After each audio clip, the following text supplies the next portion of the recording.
আহত অবস্থায় রক্তাক্ত অবস্থায় আমার রুমে প্রবেশ করে, তার সঙ্গে আরও কয়েকজন রক্তাক্ত অবস্থায় প্রবেশ করে।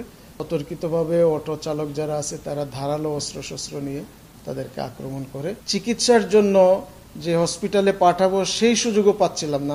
আপনারা জানেন যে নারায়ণগঞ্জ সিটি কর্পোরেশন এলাকায় অবৈধ, যেগুলোর অনুমোদন নাই সিটি কর্পোরেশন কর্তৃক, এই ধরনের অনেক অটো রিক্সা চলাচল করে। এর মধ্যে কিছু অটো আছে বড় সাইজের, ডাবল।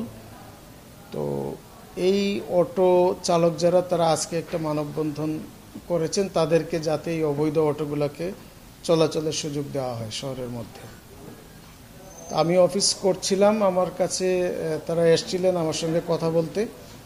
তা আমি তাদেরকে আসতে বলি, তাদের সঙ্গে আলাপ করি এবং তাদেরকে আমি বুঝিয়ে বলি যে জেলা প্রশাসক মহোদয়ের অফিসে যে মিটিংটা হয়েছে যানজট নিরসনের জন্য, সেই মিটিংয়ের কার্যবিবরণী এখন আমরা পাই নাই। ওইখানে যে সিদ্ধান্ত হয়েছে সেই সিদ্ধান্তের আলোকে আমরা সবগুলো সংস্থার সঙ্গে কথা বলে, জেলা প্রশাসন, পুলিশ, সেনাবাহিনী, বিআরটি, সবার সঙ্গে কথা বলে এই ব্যাপারে সিদ্ধান্ত নিব। তখন আপনারা জানতে পারবেন, এটা আমরা দেখব। এতটুকু বুঝিয়ে বলি, ওনারাও এখান থেকে তারা, আমার মনে হলো যে তারা বুঝতে পেরেছেন, তারা চলে যান। আর অনেকক্ষণ পরে প্রায় 2টা 2:30টার দিকে আমি তখন বাইরে চিল্লাপাল্লা শব্দ শুনতে পাই।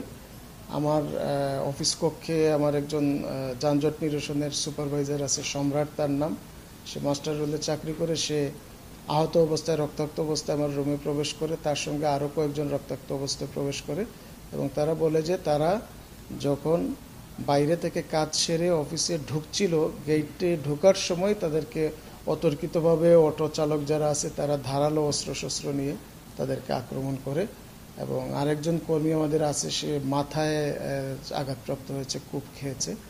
এবং দুঃখের বিষয় হচ্ছে যে আমরা এই আহত আমাদের সহকর্মী যারা, তাদেরকে কিন্তু চিকিৎসার জন্য যে হসপিটালে পাঠাবো সেই সুযোগও পাচ্ছিলাম না। আমাদেরকে চারিদিক থেকে অবরুদ্ধ করে রাখা হয়েছিল।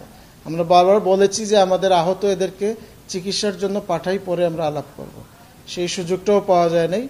পরে পুলিশ এসছে, আমরা যোগাযোগ করেছিলাম। পুলিশ আসার পর অনেকক্ষণ পরে তাদেরকে হসপিটালে পাঠানো হয়েছে।